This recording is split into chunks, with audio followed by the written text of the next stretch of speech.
డబ్బు, అనారోగ్యం, ఉద్యోగం, వ్యాపారం అప్పులతో బాధపడుతున్నారా? వెంటనే జేకేఆర్ గురువు గారికి కాల్ చేసి అపాయింట్మెంట్ తీసుకోండి. హలో నమస్తే, welcome to Suman TV. India Pakistan war జరుగుతున్నప్పుడు మనం ఎక్కువగా వింటూ ఉన్న ఒక మాట ఏంటి అంటే బలూచిస్తాన్ అనేది. అంటే బలూచిస్తాన్నే మనకి పాకిస్తాన్లో ఇండియా కంటే కూడా, అంటే ఇండియాతో కంటే థ్రెట్ ఉండే కంటే కూడా బలూచిస్తాన్ అనే ఏరియాతో కూడా వాళ్ళకి థ్రెట్ ఉంది అని వింటూ వస్తున్నాం. అసలు ఈ బలూచిస్తాన్ అంటే పాకిస్తాన్లో ఉన్న ప్లేస్ అయినా, లేకపోతే వాళ్ళు ఎందుకు అక్వైర్ చేయాలని చూస్తున్నారు పాకిస్తాన్ని, అసలు ఎప్పుడు స్టార్ట్ అయింది, ఇవన్నీ విషయాలు కూడా మనం కనుక్కుందాం. ఈరోజు మనతో పాటు స్టూడియోలో రామ్ మెట్టు గారు ఉన్నారు. వీరిని ఈ విషయాలన్నీ కూడా అడిగి తెలుసుకుందాం. హలో అండి, నమస్తే రామ్ గారు. నమస్తే అండి. ఇండియా పాకిస్తాన్ వార్ గురించి వచ్చినప్పటి నుంచి కూడా ఇప్పుడు బలూచిస్తాన్ అని వాళ్ళ పాకిస్తాన్లో ఉన్న ఒక ప్లేసే పాకిస్తాన్ని ఎక్వైర్ చేస్తుంది అని చెప్పి వింటూ వస్తున్నాం. అంటే ఫస్ట్ నుంచి కూడా ఉండొచ్చు, బట్ ఇప్పుడు ఇంకా ఎక్కువగా వింటున్నాం దాని గురించి. సో అసలు ఏంటి దీని స్టోరీ ఏంటి, బ్యాక్గ్రౌండ్ అసలు? అన్నిటికంటే ఆశ్చర్యమైన విషయం ఏంటంటే, ఇక్కడ ఇండియా పాకిస్తాన్కి వార్ జరిగే టైంలో బలూచిస్తాన్ అనే ఒక ప్లేస్, వాళ్ళు ఏంటంటే వాళ్ళు జై హింద్ అని అనటము, it's a part of Pakistan యాక్చువల్గా. కానీ వాళ్ళు జై హింద్ అని స్లోగన్స్ తీసుకురావటము, వాళ్ళు ఇండియాకి సపోర్ట్ చేస్తాం ఈ విషయంలో అని చెప్పడము, సో ఇలాంటివన్నీ అవుతూ ఉన్నాయి. సో ఇది చాలా మందికి ఏంటంటే it is kind of calling attention. ఎందుకు వాళ్ళు పాకిస్తాన్లో ఒక భాగమై ఉండి మనకి సపోర్ట్ చేస్తా అనేసి ఎందుకు అంటున్నారు అనేది చాలా మందికి ఇది ఒక క్వశ్చన్ లాగా ఉండొచ్చు. సో ఇక్కడ ఏంటంటే let us go back to history. ఒకసారి అసలు హిస్టరీలో ఏం జరిగింది, అసలు ఈ బలూచిస్తాన్ అనే ప్లేస్ పాకిస్తాన్ వాళ్ళకి ఎందుకు గొడవలు స్టార్ట్ అయినాయి, ఏ విషయం మీద స్టార్ట్ అయినది లెట్ us అండర్స్టాండ్ అండి. అయితే మనకి ఇండిపెండెన్స్ వచ్చినప్పుడు ఈ డివిజన్ అయినప్పుడు ఏమైంది అంటే, పాకిస్తాన్ ఒక భాగం అయిపోయింది, ఇండియా ఒక భాగం అయిపోయింది.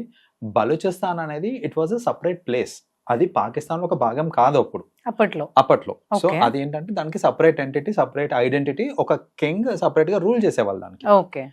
అయితే ఈ డివిజన్ వచ్చినప్పుడు ఏంటంటే బ్రిటిషర్స్ లిబరేట్ చేసినప్పుడు వాళ్ళే చాయిస్ ఇచ్చారనమాట, మీ ఇస్తాము, మీరు ఎవరితో కలవాలనుకుంటారు, అంటే మీరు ఇండిపెండెంట్ గా ఉంటాము అని అంటే అలా ఇండిపెండెంట్ గా ఉండండి, లేదు మీరు ఇండియా తోటి అంటే ఇండియా తోటి, పాకిస్తాన్ తోటి అంటే పాకిస్తాన్ తోటి కలవచ్చు అనే ఒక ఆప్షన్ వాళ్ళకి ఇచ్చారు.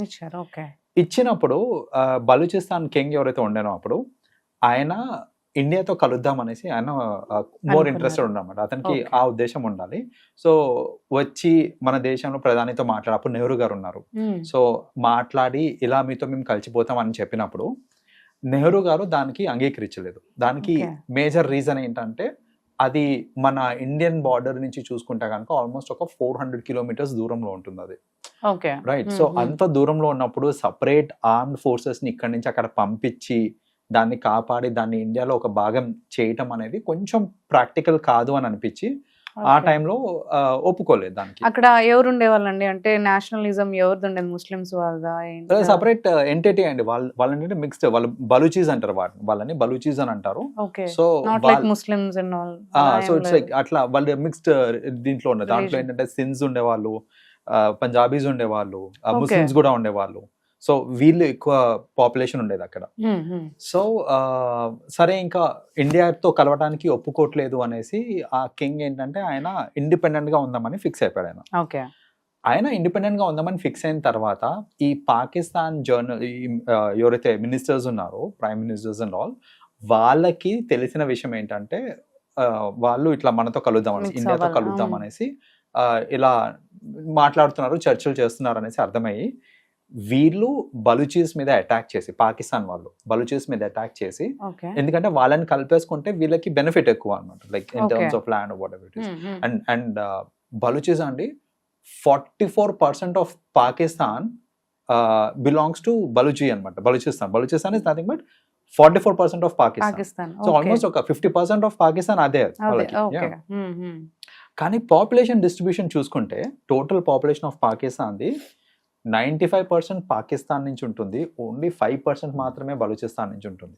అంత 50-50 ల్యాండ్ రేషియో ఉన్నప్పటికీ కూడా, అంటే 44 అండ్ ది రెస్ట్ ఇట్లా ఉండేసరికి కూడా ఆ పాపులేషన్ డివిజన్ అనేది అంత మిస్ మ్యాచ్ ఉంది అనమాట.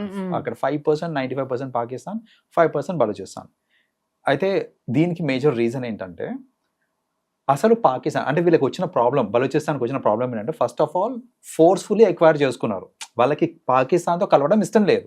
వార్ చేసి అటాక్ చేసి తెచ్చుకున్నారు వాళ్ళని. ఒక సైన్ పెట్టించుకున్నారు అనమాట. అప్పటి కింగ్ తోటి ఫోర్స్ఫుల్ గా సైన్ పెట్టించుకున్నారు, మేము కలుస్తున్నాము అనేసి. బట్ అది ఫోర్స్ఫుల్ గా పెట్టించారని ఈవెన్ బలూచిస్తాన్ నేటివ్స్ కి కూడా తెలుసు, బలూచిస్ కి కూడా తెలుసు అది ఫోర్స్ఫుల్ గా జరిగింది అనేసి. సో అప్పటి నుంచి వాళ్ళకి కక్ష. సో అది జరిగిన టైం నుంచి ఇప్పటి వరకు 5 times వాళ్ళు పాకిస్తాన్ మీద అటాక్ కూడా చేశారు, వార్ లాగా ఇండిపెండెంట్ అవ్వాలి అనేసి. బట్ ప్రతిసారి వాళ్ళు ఓడిపోయారు.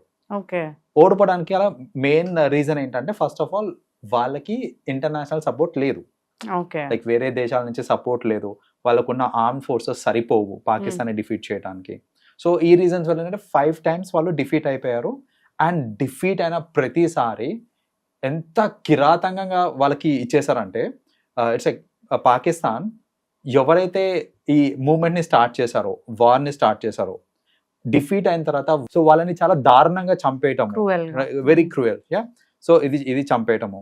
అండ్ ఇంకోటి ఏంటంటే దాంట్లో కొందరిని అరెస్ట్ చేసి జైల్లో పెట్టి 2 years టార్చర్ చేసి, అంటే జస్ట్ బికాస్ వాళ్ళు ఏంటంటే వాళ్ళ ఫ్రీడమ్ కోసం ఫైట్ చేస్తున్నారు. బేసిక్ గా వాళ్ళు ఫ్రీడమ్ కోసం ఫైట్ చేస్తున్నారు అనేసి వాళ్ళని 2 years జైల్లో పెట్టి టార్చర్, అంటే అసలు ఎట్లా అంటే చేతులు కట్ చేసేయడము, ఒకటేసారి చంపడం కాదు, జస్ట్ చేతులు కట్ చేయడము, ఫింగర్స్ ని కట్ చేయడము, అలా టార్చర్ చేసి వాళ్ళ ఇంట్లో మిస్సింగ్ కేసు ఇచ్చిన పోలీసు వాళ్ళు ఆ కేసుని తీసుకోకపోవడము, సీరియస్ తీసుకోకపోవడము, ఇలా టార్చర్ పెట్టి బేసిక్ గా ఏంటంటే వాళ్ళని అన్చేశారు. ఇంకొక మేజర్ రీజన్ అసలు ఎందుకు ఈ వార్ అసలు ఎందుకు వాళ్ళకి పడదు అని అంటే, వాళ్ళు ఈ బలూచిస్తాన్ అనే ప్లేస్ ఏదైతే ఉందో it is rich in minerals. So అందులో ఏంటంటే కాపర్ మైన్స్ ఇవన్నీ చాలా, it is rich in mines actual గా చెప్పాలంటే. అండ్ వాళ్ళకి మేజర్ ఈ పెట్రోల్, ఈ మన ఫ్యూయల్ ఏదైతే ఉంటుందో ఫ్యూయల్ ఇవన్నీ కూడా అందులోంచి వస్తూ ఉంటది అనమాట, everything. So they have good reserves అక్కడ. సో పాకిస్తాన్ ఏం చేస్తుందనంటే ఆ రిజర్వ్స్ అన్ని యూజ్ చేసుకుంటూ వాళ్ళ ఏరియాస్ ని డెవలప్ చేస్తా ఉన్నారు. పాకిస్తాన్ లో డెవలప్మెంట్ చూసుకుంటున్నారు, పాకిస్తాన్ ఎకానమీ చూసుకుంటున్నారు, వాళ్ళ ఎంప్లాయ్మెంట్ చూసుకుంటున్నారే తప్ప అసలు అదంతా ఉండేది బలూచిస్తాన్ లో. ఆ ఏరియా డెవలప్ చేయకపోవడము, మనుషుల్ని పట్టించుకోకపోవడము, వాళ్ళకి ప్రయారిటీ, ఎంప్లాయ్మెంట్ కి కూడా ప్రయారిటీ ఇవ్వకపోవడము, ఇలాంటి అన్ని చేయటం వల్ల వాళ్ళు యాంటీ అయిపోయారు అనమాట.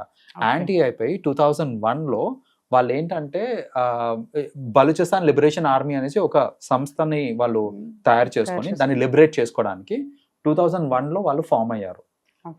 దానికి పాకిస్తాన్ వాళ్ళు చేసిన ఇదేంటంటే వాళ్ళు ఒక ఫ్రీడమ్, ఒక ఇండిపెండెన్స్ కోసము వాళ్ళు ఒక ఆర్మీ లాగా ఫామ్ అయ్యారు. కానీ దాని యొక్క టెర్రరిస్ట్ గ్రూప్ లాగా వీళ్ళు దాన్ని దేశం మొత్తానికి ఏంటంటే ప్రపంచానికి వీళ్ళు టెర్రరిస్ట్ గ్రూప్ ఇది అని చెప్పేసి అలా వాళ్ళని ప్రమోట్ చేశారు అన్నమాట. సో అలా ప్రమోట్ చేశారు కాబట్టి ఏంటంటే ఈవెన్ అక్రాస్ ద వరల్డ్ వాళ్ళని ఎంకరేజ్ చేయదు, బికాస్ వాళ్ళ నెగటివ్ గా ప్రమోట్ చేశారు కాబట్టి. సో ఇక్కడ ప్రాబ్లం ఏంటంటే వాళ్ళు వాళ్ళ ఓన్ లిబరేషన్ కోసం ఫైట్ చేస్తున్నారు, మా రైట్స్ కోసం. సరే లిబరేషన్ కాకుండా అట్లీస్ట్ మీరు డెవలప్మెంట్ అన్నా చూపియండి ఇక్కడ అని. వాళ్ళు ఏం చేస్తారంటే అండి, వాళ్ళకి చైనాకి కాంట్రాక్ట్ ఇచ్చారు, బలూచిస్తాన్ అనే ప్లేస్ 49 years కోసం కాంట్రాక్ట్ ఇచ్చారు చైనాకి. అందుకనే చైనా ఎప్పుడు పాకిస్తాన్ కి సపోర్ట్ చేస్తూ ఉంటుంది. అందుకనే ఏంటంటే అందులో ఉన్న రిజర్వ్స్, ఆయిల్ రిజర్వ్స్ కానివ్వండి, ఇవన్నీ కూడా చైనా 50% స్టేక్ తీసేసుకుంది ఆల్రెడీ. 50%. అంటే ఇప్పుడు ఈ బలూచిస్ వీళ్ళందరినీ కూడా స్లేవ్స్ లాగా, ఆ ఏరియా అంతా కూడా వాళ్ళకి స్లేవ్స్ లాగా ఇచ్చేసినట్టే కదా. అంతే ఎందుకంటే ఇప్పుడు 50% మైనింగ్ రైట్స్ ఇచ్చేసింది. ఇప్పుడు మనకు మూవీస్ లో చూపించినట్టు ఇంకా వాళ్ళు టేక్ ఓవర్ చేసుకుని ఆ మైనింగ్ అవంతా స్లేవ్స్ లాగా వాళ్ళు యూజ్ చేసుకుని చేస్తూ ఉండాలి. ఇంకా వాళ్ళకి ఫ్రీడమ్ లేదు, వాళ్ళ లైఫ్ లేదు. వాళ్ళ మైండ్స్, వాళ్ళ రిసోర్సెస్, వాళ్ళ ల్యాండ్, వాళ్ళే స్లేవ్స్. అందుకనే ఏంటంటే వాళ్ళు జనరల్ గా దే కీప్ ఫైటింగ్ అన్నమాట, మాకు లిబరేషన్ కావాలి అనేసి. యాక్చువల్లీ వీళ్ళు గురించి విన్నప్పుడు కామన్ మ్యాన్ గా మనం ఏమనుకున్నాము అంటే, యాక్చువల్లీ పాకిస్తాన్ లో ఉన్న ఒక ఏరియానేమో దే ఆర్ ఓన్లీ వై, మళ్ళీ వాళ్ళే పాకిస్తాన్ లో ఉన్న ఏరియాస్ ని అటాక్ చేయడం ఏంటి, వీళ్ళ ఆర్మీని అటాక్ చేయడం ఏంటి అని. బట్ వాళ్ళు కూడా మనలాగే ఒక ప్లేస్ నుంచి వాళ్ళ ఫ్రీడమ్ అనే దానికోసం ఫైట్ చేస్తున్నారు. అండ్ ఈ టైంలో మనకి ఎక్కువ ఎందుకు వినిపిస్తుంది అంటే, ఇండియా పాకిస్తాన్ వార్ జరిగే టైంలో ఆ పాకిస్తాన్ ఆర్మ్డ్ ఫోర్సెస్ మొత్తం కూడా వాళ్ళ ఫోకస్ ఇండియన్ బార్డర్స్ మీద అండ్ ఇండియన్ టెరిటరీస్ మీద ఉన్నాయి. ఇలాంటి సమయంలో వాళ్ళకి ఏంటంటే వాళ్ళు కూడా ఇప్పుడు తిరగబడితే రీసోర్సెస్ ని వాళ్ళు మేనేజ్ చేయలేక వాళ్ళు గెలిచే అవకాశం ఉంటుంది అనేసి ఇప్పుడు ఏంటంటే బలూచిస్ కూడా మనకి సపోర్ట్ చేస్తా అని చెప్పడము, వాళ్ళు కూడా అటాక్స్ చేయడం స్టార్ట్ చేశారు. మనం రీసెంట్లీ చూసుకుంటే కనుక బలూచిస్ అటాక్ చేశారు వాళ్ళు, రైట్. సో వాళ్ళు లోకలైట్స్ కాకపోతే వాళ్ళు ఎవరెవరి మీద అటాక్ చేస్తున్నారు అంటే, మీరు బలూచి కాదు అనుకోండి, నిర్దాక్షిణంగా మిమ్మల్ని అటాక్ చేసేస్తారు వాళ్ళు. సో ఇప్పుడు పాకిస్తాన్ రెసిడెంట్ అన్నా కానివ్వండి, సింధిల్ కానివ్వండి, పంజాబీస్ కానివ్వండి, కొందరు ఏంటంటే అక్కడ చైనీస్ ప్రాజెక్ట్స్ కూడా అవుతున్నాయి ఇప్పుడు, రైట్. సో ఎందుకంటే వాళ్ళు మైనింగ్ అవి చేస్తున్నారు కాబట్టి. సో చైనీస్ ని ఆర్ కెనేడియన్స్ ని అట్లా ఎవ్వరు వచ్చినా సరే, అదర్ దెన్ బలూచీస్ ఎవ్వరు కనిపించినా వాళ్ళని హతమారుస్తున్నారు వీళ్ళు. సో అందుకనే నెగటివ్ అయిపోయారు వీళ్ళందరూ. బట్ ఇంటెన్షన్స్ వైజ్ చూసుకుంటే వాళ్ళు వాళ్ళ ఓన్ రిసోర్సెస్ మీద కంట్రోల్ తెచ్చుకోవడానికి చేస్తున్నారు, నక్సల్స్ అంటారు కదా అలా. So this is what is happening అండి. సో అందుకని ఈ మధ్యన మనకి బలూచీస్ గురించి ఎక్కువ వినిపిస్తా ఉంది. ఇప్పుడు రీసెంట్లీ వింటున్నాం, అది ఫేకా నిజమా అండి? అంటే ఈ బలూచిస్తాన్ వాళ్ళు పాకిస్తాన్ ఆర్మీ మీద అటాక్ చేసి లైక్ ఒక 50 to 60% ఏరియా వరకు వాళ్ళు ఎక్వైర్ చేసుకున్నారు అని అంటున్నారు, అది నిజమే అంటారు? అది అఫీషియల్ కన్ఫర్మేషన్ రాలేదండి, అంటే టాక్స్ అయితే వస్తున్నాయి. ఇట్స్ మోర్ లైక్ ఇప్పుడు పాకిస్తాన్ లో కూడా ఇండియన్ ఫ్లైట్స్ ని మనము కూల్ చేసామనేసి, జెట్స్ ని చేసామనేసి, సో అలా క్లెయిమ్స్ లాగా వస్తున్నాయి తప్ప అఫీషియల్ కన్ఫర్మేషన్ అయితే రాలేదు. ఓకే అండి, థ్యాంక్ యూ రామ్ గారు for sharing the information. Thank you.